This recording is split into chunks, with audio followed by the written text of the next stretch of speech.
Tu sais qu'à l'heure actuelle, il y a quelque chose qui est un peu perturbant dans nos métiers créatifs. C'est ce qu'on appelle l'intelligence artificielle. La parfumerie, je sais que c'est un monde un peu.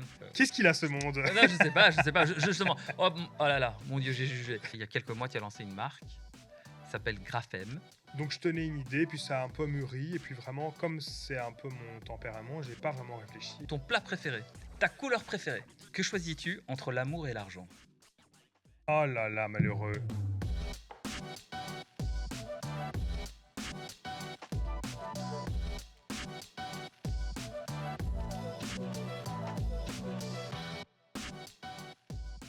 Bonjour tout le monde et bienvenue dans Stylo, le podcast qui coécrit son histoire. Il paraît que c'est la saison 2 et on est au 8e épisode en studio avec un nouvel invité qui s'appelle Stéphane. Bonjour Stéphane, Bonjour Manu, tu vas bien? mais fort bien, et toi? Donc tu es Stéphane Maréchal. Réponds à ma question. Oui, pardon, oui, c'est vrai ça, on prend plus le temps de répondre. Écoute, plutôt bien. Super. Comme dit mon frère jumeau, tu es bien enrobé, Enrobé. quelque chose comme ça. Alors, tu connais le concept de Absolument. stylo.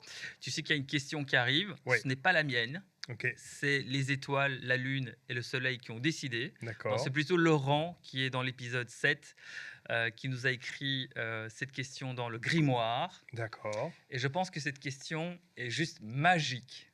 Ok. On est bien d'accord, je demande l'aval de l'huissier, parce qu'il y a un huissier en studio. Tu ne connais pas Laurent. Pas du tout. Et Laurent qui nous écoute, Laurent, tu ne connais pas Stéphane, hein, tu ne connais pas Stéphane.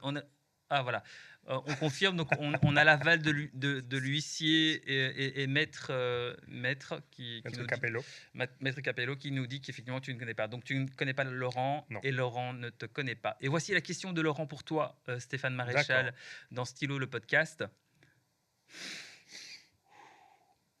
Que choisis-tu entre l'amour et l'argent? Oh là là, malheureux. Bah l'amour, évidemment.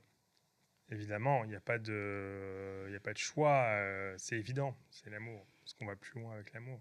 D'accord. Et l'argent? Alors, l'argent, c'est important, mais je pense que c'est moins important que l'amour, en tout cas pour moi. Et je rajouterais peut-être un troisième élément, la santé. Oui, mais c'est pas la question. C'est vrai, je m'égare, pardon, excusez-moi maître, excusez-moi. Donc, Mais oui, effectivement, amour, santé, argent, c'est un peu le trio. Ouais.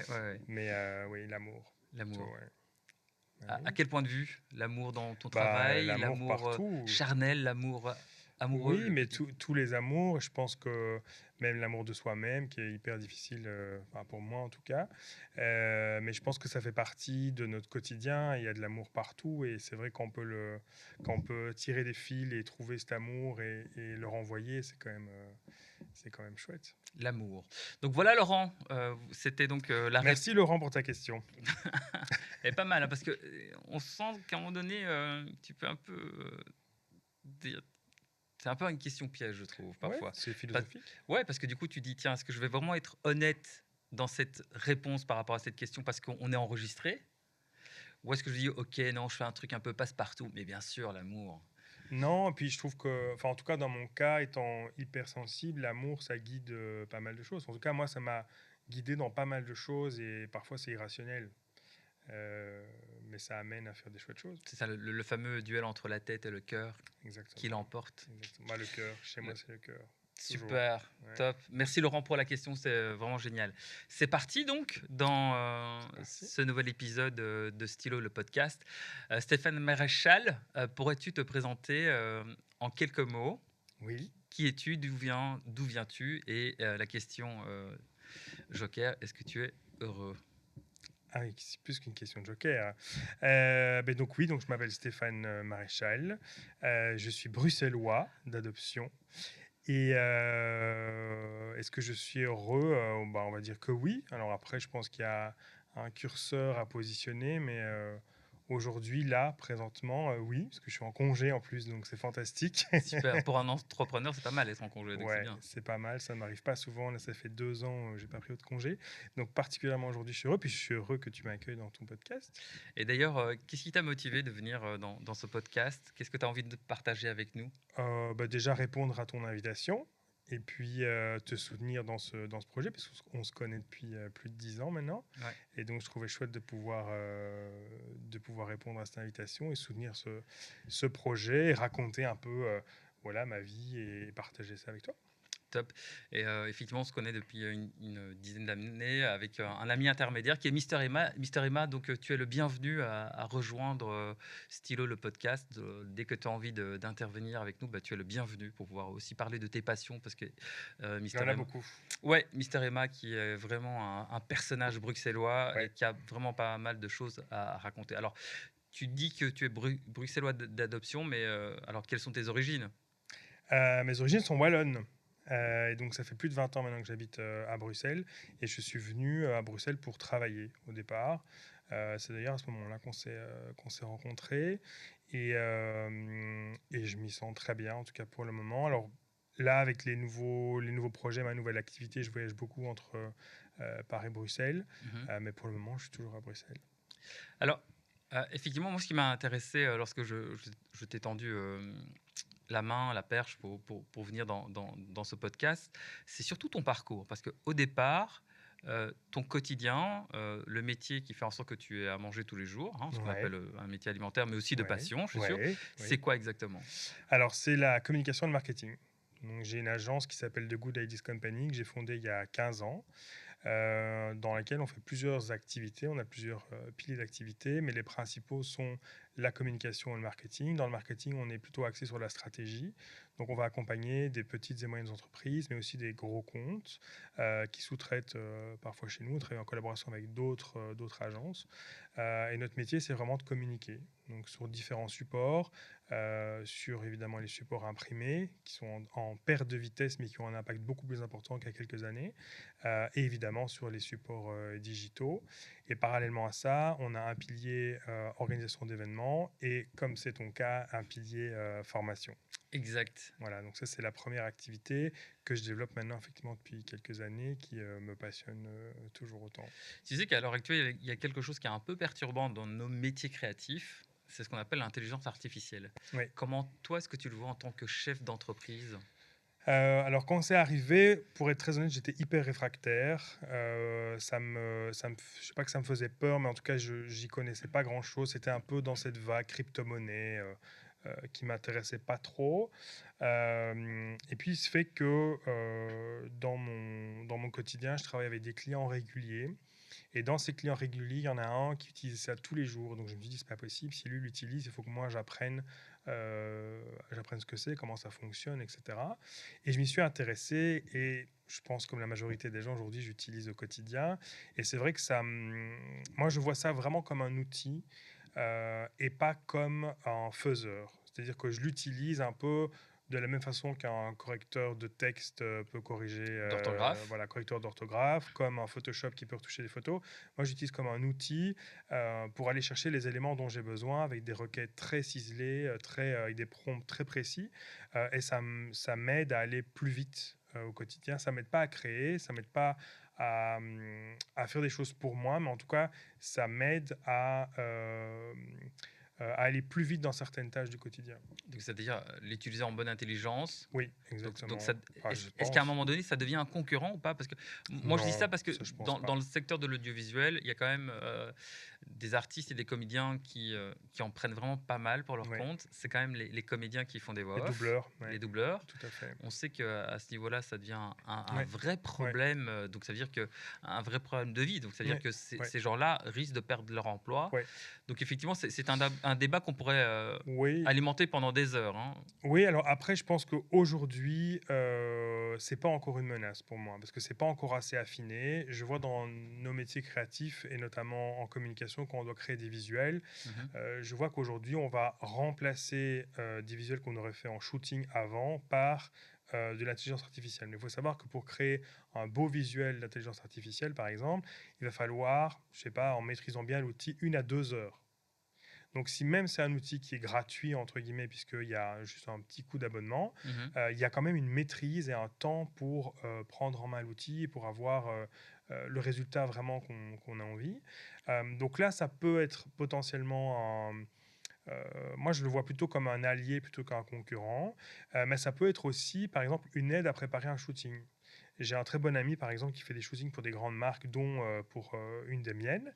On en parlera après. On en parlera. Ouais. Lui va, par exemple, utiliser l'IA pour préparer un setup Ou un ou storyboard. voilà, exactement, un storyboard et dire voilà, je voudrais bien telle ambiance, tel rendu, tel élément que le client a demandé, tous les éléments du brief. Et en fait, ça va simuler un résultat et sur base de ce résultat, pourra préparer son setup, par exemple, pour préparer le shooting.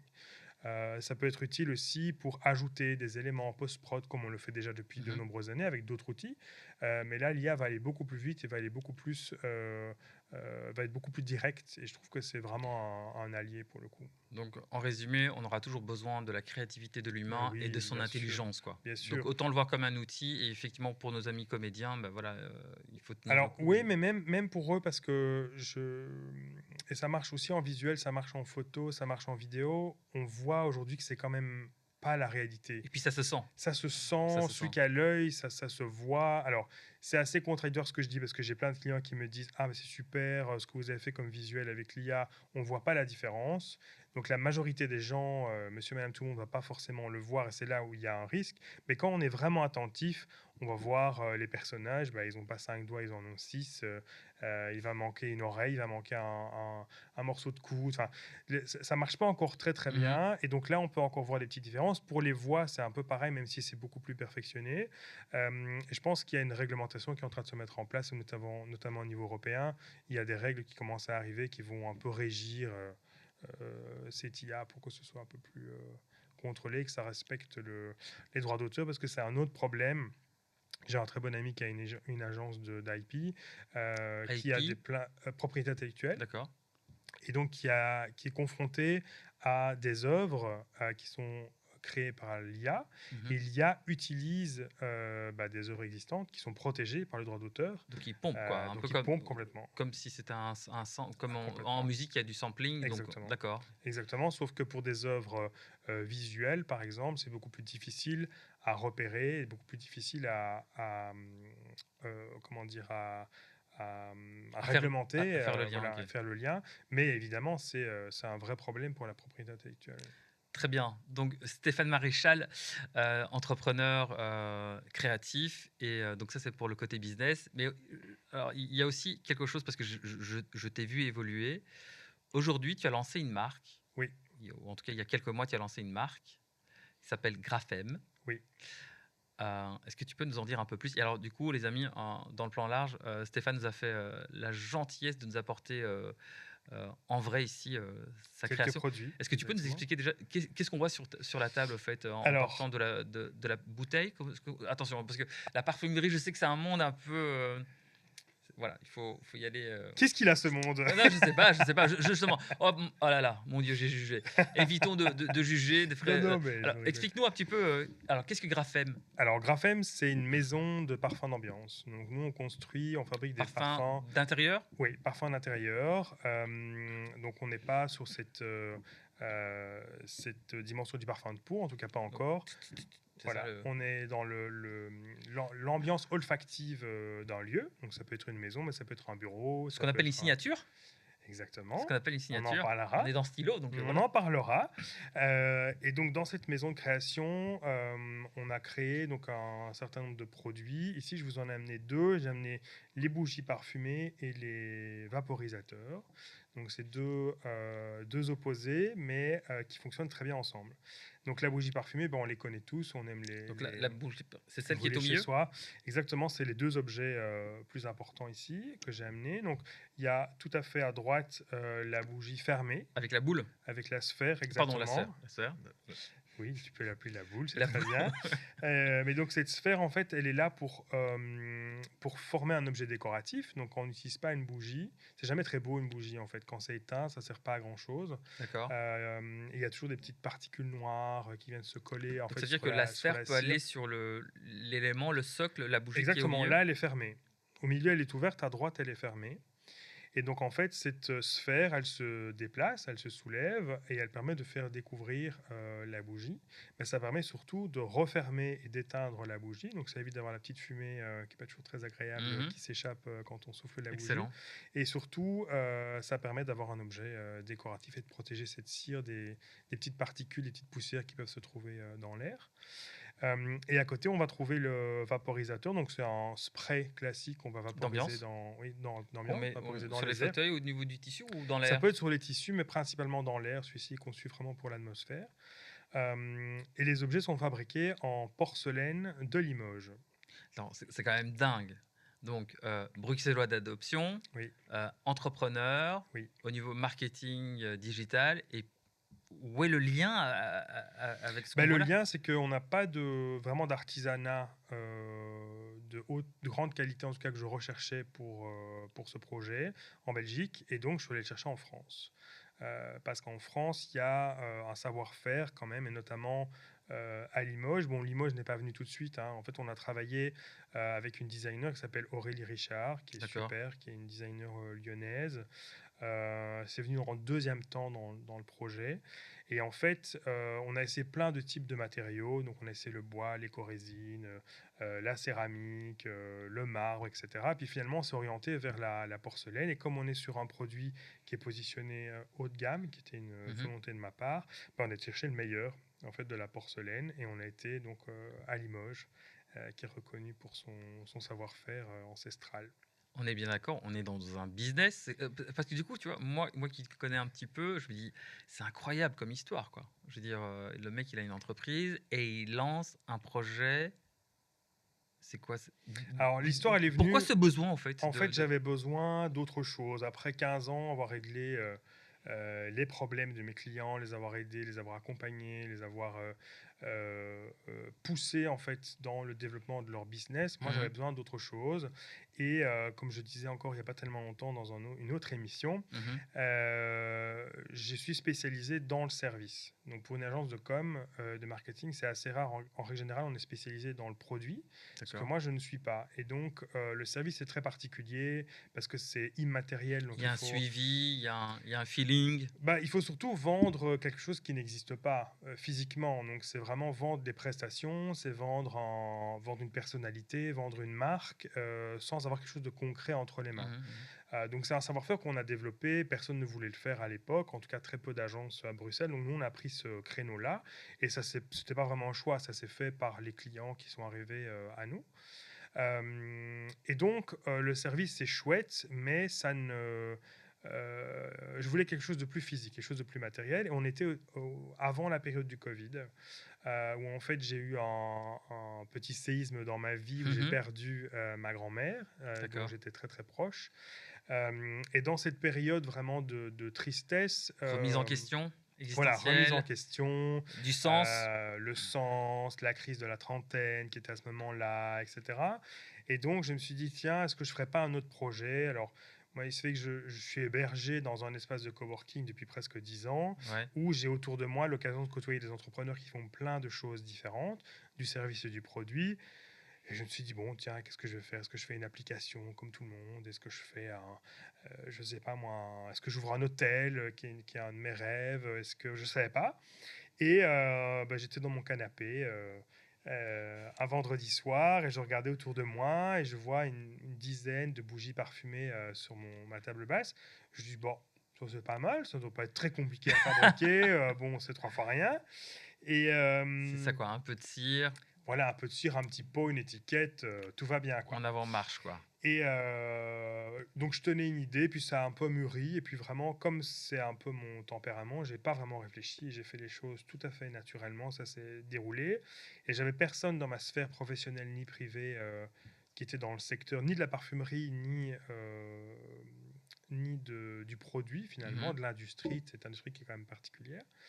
Et donc j'ai pris un vol, tout simplement, je suis allé à Grasse, capitale du parfum. d'accord. J'avais pris 2 3 rendez-vous à l'avance, mais sans trop savoir. C'est un milieu quand même assez fermé. Et j'ai posé mes questions. J'ai découvert cet univers qui était assez particulier. Ouais. Et pour la petite anecdote, j'avais fait un road trip qui était du jeudi au samedi ou dimanche, je sais plus. Et je suis arrivé le jeudi après-midi, j'ai fait un premier rendez-vous. Et le vendredi matin, j'avais un autre rendez-vous. Et mon rendez-vous du vendredi matin savait que j'étais arrivé la veille, D'accord. alors que je connaissais personne.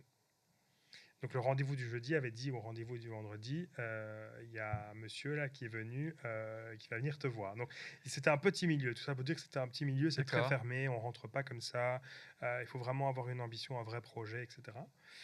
Et c'est là que tout a commencé en fait. C'est à Grasse que tout a commencé, où j'ai rencontré une consultante qui s'appelle Claire Longvaux, qui est super, avec qui on a beaucoup échangé et on a démarré en fait ce projet ensemble. Elle est associée alors à toi ou à la marque Non, alors en fait, ou tu l'as engagée voilà, pour. on a collaboré ensemble, donc elle a Elle t'a vraiment fait un travail de aidé. consultance, ouais, tout à fait, sur, pardon, sur comment ça fonctionnait, cette industrie, qui il fallait contacter, quels étaient les bons acteurs, la marche à suivre.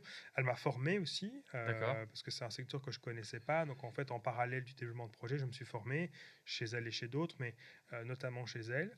Et de fil en aiguille, moi, j'ai rencontré Maude Chabanis, qui est notre parfumeur. D'accord. Et c'est là que la magie, en fait, a vraiment... L'alchimie. voilà, l'alchimie a vraiment fonctionné. On a tout de suite matché. Ouais, parce que du coup, il a fallu concevoir Les parfums. les parfums, D'abord, ça a été les le parfums. contenu, le contenant. C'est ça. Mais d'abord, on a commencé par les parfums, puisque c'est la base de tout projet parfumé. Et pour construire ce projet, il fallait un concept que je n'avais pas du tout. Mhm. Et donc, je ne savais pas dans quelle direction. J'étais un peu voilà, novice dans Ouais. dans À la le recherche, quoi. secteur. À la À la recherche, recherche. voilà, exactement. J'étais à l'écoute. Et c'est quelque chose qu'on ne peut pas t'insuffler. C'est quelque chose que tu dois avoir en toi. Ouais. Et en fait, j'ai profité de ce moment un peu de tristesse et de recueillement que j'avais par rapport à ma grand-mère. Ouais. Et j'ai eu l'idée de la faire revivre à travers ce projet. Et donc, ce que j'ai fait, c'est que quand on a dû créer le briefing olfactif pour donner à la parfumeur, donc c'est Mhm. vraiment les éléments qui vont l'aider à construire la ligne de parfum. Un mood J'ai board, comme on dit parfois. Donc, non Oui, alors c'est un espèce de mood board, mais c'est plus précis que ça. C'est-à-dire Ça que veut dire quoi? On doit énumérer une couleur, une odeur, une musique, ouais, alors une en tout cas, texture. ça c'est la voie que moi j'ai prise, qui n'est pas toujours le cas. La parfumerie, on disait, nous on a des grandes marques qui nous disent, je veux que ça rencontre le public 25-45, je veux absolument de la vanille et ça doit être vendu 100 euros. Ça doit rentrer dans le programme. Voilà, ça rentre dans le programme. C'est souvent Clinton Delane. voilà, c'est les directeurs marketing qui imposent ça. Moi, c'était pas mon cas et c'est ce qu'elle a aimé dans le projet aussi. C'est qu'elle a eu carte blanche, mais avec des indications quand même créatives. Et donc, effectivement, pour créer ce briefing, j'ai isolé 8 moments de vie avec ma grand-mère, donc 8 souvenirs. C'est bien parce que tu parles de ta grand-mère. Je vois que tu as aussi un carnet. Hein. Oui, Est-ce toujours. qu'on peut montrer ce que tu as comme marque-page? C'est joli. On peut montrer, oui. Parce qu'on voit la Je caméra montre, là. voilà. Là en large. C'est une photo de ma Magnifique. grand-mère, voilà, tout simplement. J'ai toujours avec moi. C'est beau ça. Donc, je comprends maintenant Oui, ta réponse par rapport à l'amour et l'argent. C'est ça voilà, l'amour. exactement. Elle est D'accord. là tout le temps C'est magique. avec moi. Oui, Top. oui, parce que Elle s'appelle comment? Elle s'appelait comment Mariette. Merci Mariette. Comme ça, Voilà, on peut la merci citer. Mariette, Mariette. Ok, exactement. très bien. Et donc, j'ai isolé 8 moments de vie avec elle, donc 8 souvenirs très précis, D'accord. sur lesquels, effectivement, j'ai mis un mot, une intention, une couleur, un ressenti, une odeur, une image, voilà. Et j'ai donné ça à la parfumeur. Et elle, en fait, elle a transformé pardon, cette somme en fait, d'émotions et de vécus et de moments en matière première pour créer les formules. C'est génial comme histoire. C'était assez chouette. Et donc, elle a réussi à créer entre 3 et 6 ou 7 variantes par souvenir. Mhm. Et donc, un jour, elle m'a appelé, elle m'a dit, OK, ça y est, c'est bon, c'est prêt. Et donc, j'ai repris un vol pour aller à Grasse. Et là, dans son bureau, il y avait une 50aine d'échantillons de parfums, de formules de parfums à sentir. Qu'elle a composé et qui t'a proposé. Exactement, en fonction des moments. Et donc là, pendant 1 an et demi, on a affiné ensemble les formules de parfum. Donc d'abord, il y a eu une sélection, et puis après la sélection, on a affiné un peu plus de ci, un peu plus de ça, pour arriver à la collection qu'on a aujourd'hui. Alors, j'ai eu l'occasion de découvrir ta collection. J'aime beaucoup les petits mots que tu utilises. C'est génial. Il faut le vivre comme expérience. Le fait Oui. tu as des petits carrés en papier dans oui. lesquels on peut asperger C'est ça. C'est des petites touches à parfum en fait réactives. Et à avec chaque fois, on découvre des phrases. messages, exactement, qui ont été écrits et créés par Benjamin Isidore Juventon, qui est un ami artiste, et qui a en fait travaillé un petit poème qui raconte l'histoire du parfum. Donc il y a eu le briefing créatif avec la parfumeur qui a créé des parfums. Et puis Benjamin qui, sur base du parfum et non pas du briefing, a écrit le poème. Et en fait, on a En tout cas, c'est un une des gros. boucle On pourrait en parler pendant des heures parce que je pendant sens que des tu es heures. passionné. Parce que moi aussi, je suis assez sensible aux odeurs Ouais, et j'aime bien ce monde-là. Je veux dire, même quand je mange quelque chose, avant de le mettre en bouche, il faut toujours que j'ai besoin de ça. ouais, Il faut que le ça passe par sentir. le nez pour le sentir. Chouette, chouette.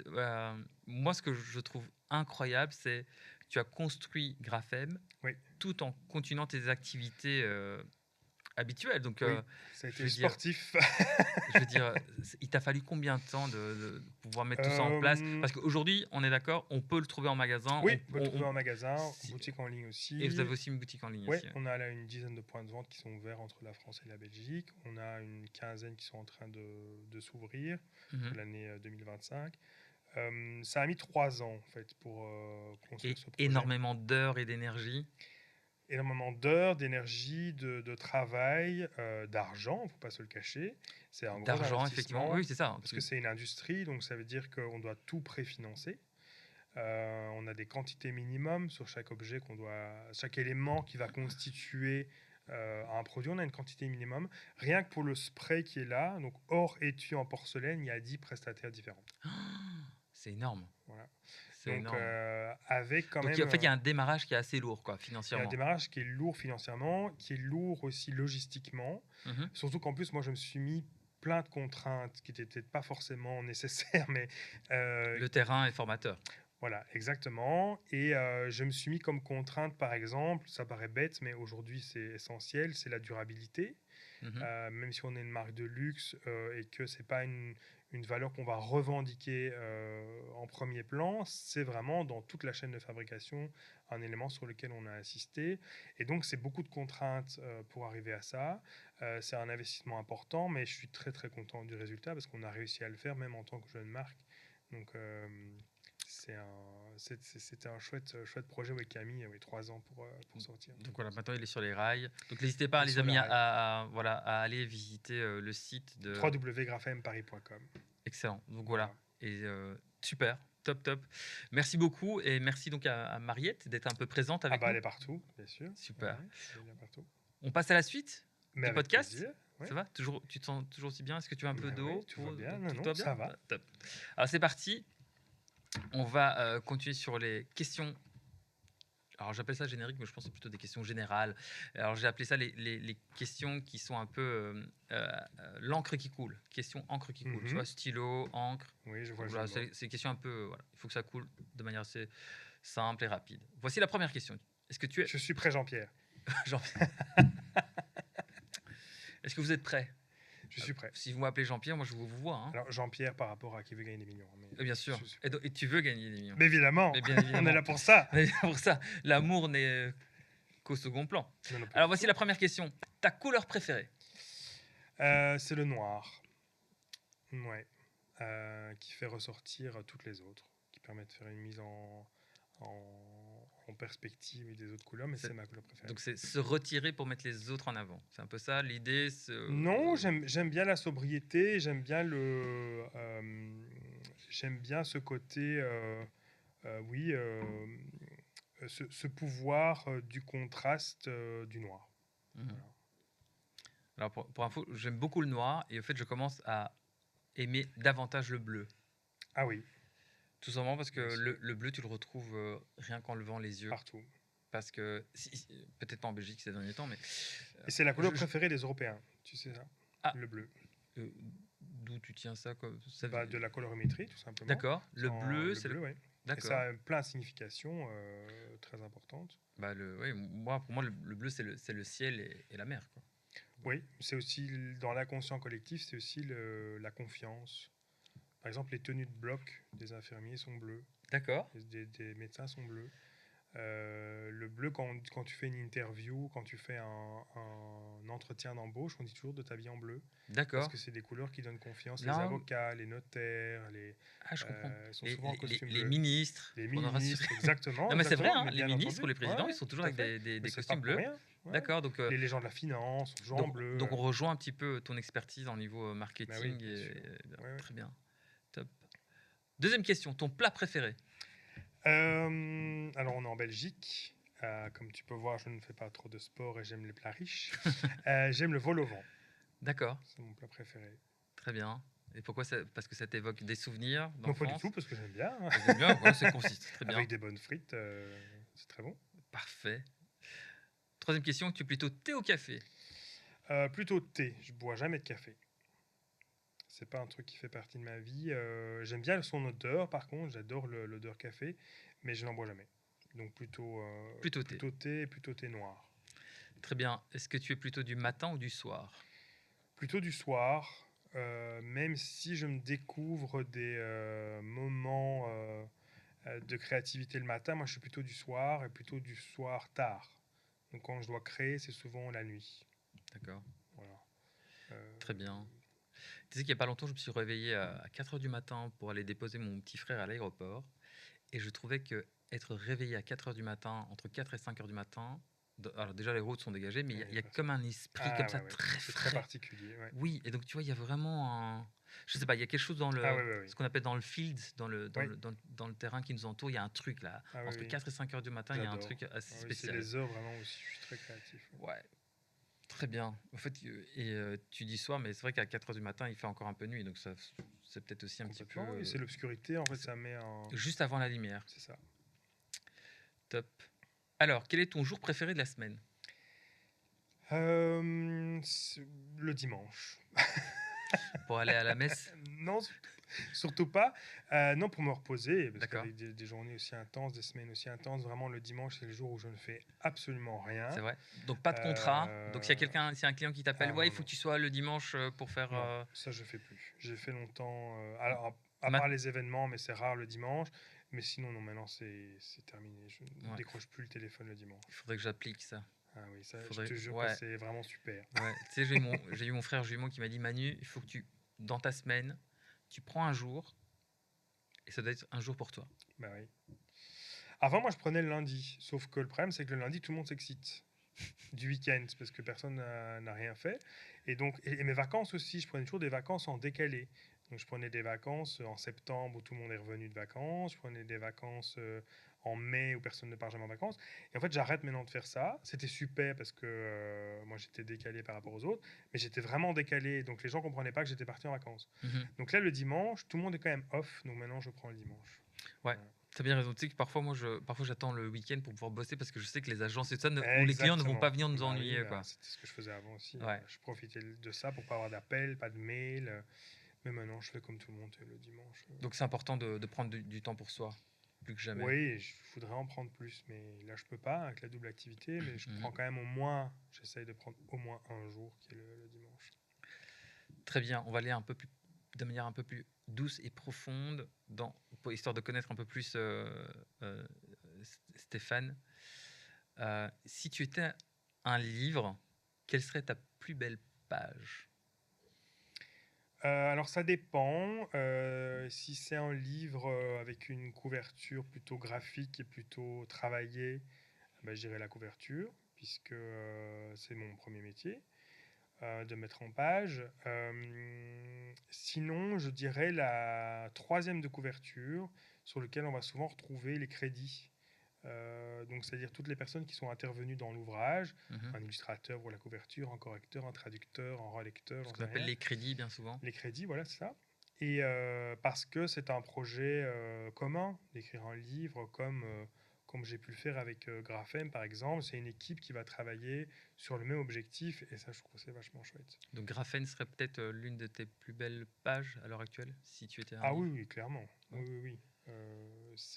En tout cas, c'est le projet dont je suis le plus fier aujourd'hui qui commence à avoir de la visibilité, qui est palpable. Les gens reprennent ça chez eux, un petit peu de moi et de ma grand-mère en fait chez eux. Je reçois des messages sur Instagram de gens qui me disent ah, c'est super, on adore, les parfums sont incroyables, Mhm. ça me fait voyager, ça me provoque de l'émotion. Donc oui, aujourd'hui c'est un des projets, ou pour pas dire le projet effectivement qui me caractérise le plus et avec lequel je suis le plus fier. Oui. Top. Ça, c'était pour la question numéro 6. On passe à la dernière question, numéro 7. Ouais. Quelle est ta plus belle signature? Bah, je pense que c'est celle-ci, parce que signature, quand on a dû travailler la gamme des parfums, on a dû créer ce qu'on appelle une signature olfactive. Ça va bien te plaire. Ça existe. Ouais, exactement. Comme tu as une signature auditive ou une signature visuelle pour le branding, pour les produits olfactifs, il y a donc une signature olfactive. Donc c'est un ADN de formule qui va se retrouver en fait dans tous les parfums. Mhm. Et c'est quelque chose de très difficile à faire parce qu'il y a tellement de parfums qui existent sur le marché, tellement de possibilités de combinaison, que là, la parfumeur a vraiment su travailler cette signature olfactive. Ça veut dire que quand on sent un parfum Graphème, le numéro 1 et le numéro 5, on va comprendre qu'ils sont de la même famille. Et donc ça a été un gros travail aussi, et je pense qu'on est arrivé à quelque chose qui tient la route. Et donc c'est, je crois, ma plus belle signature. Top. Voilà. Merci Stéphane. On a encore un dernier geste à poser dans ce podcast. Ouais. Alors tu vois bien que le grimoire est Le là. grimoire. Et donc on arrive à la fin de ce podcast. Est-ce que tu aurais envie d'ajouter quelque chose, toi en tant qu'être humain, en tant que Stéphane Maréchal, en tant que lumière à l'intérieur de ce corps, qu'est-ce que tu aurais envie de partager avec nous ici dans ce podcast? Bah, pour paraphraser un peu une émission belge bien connue qui s'appelle Une brique dans le ventre, Ouais, j'ai envie de dire que continuez à parfumer vos maisons, pour yes, ne pas dire décorer vos maisons, d'accord. parce que je trouve que c'est un geste qui fait partie du quotidien, qui doit faire partie du quotidien, parce que ça amène plein de choses insoupçonnées. Donc prendre soin de son environnement pour Ouais. bien être, pour créer sa bulle et pouvoir être épanoui. Oui, je pense que l'environnement qui nous entoure, en tout cas pour moi, je sais que c'est différent chez chaque personne, mais l'environnement fait partie en fait l'environnement extérieur fait partie de l'environnement intérieur. Donc c'est chez moi, l'environnement ambiant influe directement sur Sur mon l'état, humeur, sur ton sur état d'esprit, l'état. sur le Ouais, mindset, complètement, bien sûr. complètement, Ouais. complètement. Donc c'est des petits détails. En fait, pour résumer, c'est fais-toi du bien et tu iras mieux, ou prends soin de toi. Oui, mais c'est aussi, je pense, l'intérieur reflète un petit peu, donc son intérieur, sa maison, ça reflète un petit peu qui on est. Je pense qu'on en apprend beaucoup plus en entrant dans la maison De quelqu'un. d'une personne que effectivement en discutant avec elle. Parce qu'il y a plein de choses qui vont nous sauter aux yeux et qui reflètent la personnalité. C'est assez intéressant, je trouve. Ouais, ben, j'aime beaucoup en fait ce que vous dites, parce que on pourrait en parler pendant des heures. Et puis, effectivement, chaque geste qu'on qu'on va poser dans sa maison ou même dans sa voiture, en fait, tu peux très bien Complètement. Ah oui, oui, analyser oui, bien sûr. l'intérieur de la voiture de Ah oui, oui, quelqu'un. oui, Tu tout à peux fait. en Tout à fait. déduire plein de choses. Ouais, ouais. Ou même, par exemple, il y a peut-être un jour un projet, c'est ou ne fût-ce qu'observer le lit de quelqu'un. Ah oui, la chance est particulière. Tu vois, tiens, est-ce qu'il remet les draps quand au matin? Qu'est-ce qu'il y a? Est-ce qu'il y a un livre à côté de lui? Est-ce qu'il y a Ah oui, oui, oui, autre non, chose? Donc, vraiment, effectivement, ça dit plein de choses, plus qu'on ne croit. très intéressant. Alors, du coup, il nous reste encore une dernière étape. Donc, c'est Ouais, de signer l'entretien. oui, Ça, c'est l'avant-dernière étape. Et bien évidemment, de poser par écrit la question à l'invité suivant, que je ne connais pas, que vous non plus. Et donc, voici donc. le euh, grimoire. mais il nous manque quelque chose. Ah, un stylo, Ah, le stylo. Alors, le évidemment. stylo, il est là. Je me retourne. Je remercie Gaëtan. Je remercie Gaëtan qui a aidé à ce nouveau setup. Donc, merci Gaëtan pour ton aide pour le setup. Donc, c'est lui qui a eu l'idée de cette belle petite armoire. Donc, c'est du fait maison, ou presque du fait maison. Et donc, voici l'objet Ouais, qui va te permettre de signer cet entretien et de poser la question. Mais donc, je te le passe. Et merci. alors, sache qu'il y a un cadeau pour toi. D'accord. Il y a un stylo qui t'est dessiné. Parce que le but, donc bien tenir la partie en dessous Ah, et de pardon, tirer. comme Non, ça. attends, ouais. Tirer au-dessus. Donc, si tu loues doucement, hop. Donc, il y a le stylo de stylo qui est là. Donc, je vais te le D'accord. présenter. Donc, ça, c'est le stylo de stylo. Hop. Donc, c'est avec celui-ci que tu vas D'accord. signer C'est l'entretien chic, hein, et poser un peu comme graphène. tu vois. C'est pour rejoindre un petit peu, tu sais, moi aussi j'ai une activité d'entrepreneur, on fait de l'audiovisuel. Stylo, c'est pour moi, c'est un laboratoire. C'est beaucoup de plaisir et de joie parce que j'aime pouvoir partager ça et je me dis, voilà, donc c'est un peu, voilà, Stylo, c'est un peu mon graphène, tu vois, si je peux me permettre. Bah oui, bien Et alors sûr. voici le cadeau Et ça, c'est pour toi. Ah, waouh, merci. Donc ça, c'est le tien. C'est chouette. J'ai été ce matin en acheter Magnifique. encore d'autres. Donc, et alors, j'ai d'autres stylos. Ils sont là. Ils sont là dans l'armoire, mais on va les découvrir au fur et à mesure des épisodes qu'on va tourner. Alors, sache que si je me trompe pas, celui-ci, puisque tu m'as dit que tu étais gaucher, Oui, ça tombe bien. C'est pas fait exprès. Donc, tu m'as dit je vais utiliser plutôt celui-là. tu m'as dit en off que tu aurais préféré avoir un stylo à billes Ah oui. plutôt qu'un Bah stylo. oui, parce qu'un stylo plume, le problème c'est qu'avec l'encre, on est gaucher et que je Ouais. n'écris pas comme un tordu comme ça. Ouais. On a de l'encre qui vient se mettre sur la main ici, ça fait des grosses traces sur le papier. Alors du coup, c'est ça qui est magique. La vie est magique. La vie est magique. Te voici donc avec ton Fantastique. stylo pour pouvoir donc poser par écrit ta question pour l'invité suivant. Merci Stéphane Maréchal. Mais avec grand plaisir, Manu Pinto. Ce fut un plaisir, un bonheur Partagé. et à très bientôt. À bientôt. Au revoir les amis. Ciao. À bientôt.